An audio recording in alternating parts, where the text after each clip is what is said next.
โอเคဆရာတို့ဒီနေ့တော့ဝဲဝါတူဖတ်အိုင်ကလပ်စပဘယ်လိုထည့်ရမလဲတစ်ချက်ရှုမယ်နော်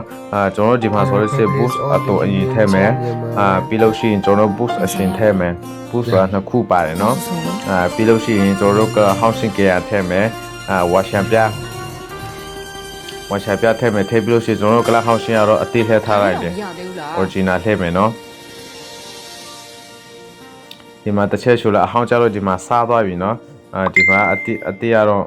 original ကျွန်တော်တို့ထည့်ထားလိုက်မယ်သူဒီမှာလာတဲ့ခတ် RS တွေ Y15 တွေ Y5 ပလာတွေဆိုလို့ရှိရင်ကျွန်တော် Mikey နဲ့လာတယ်တချို့ဟာကျတော့ Mikey နဲ့မလာဘူး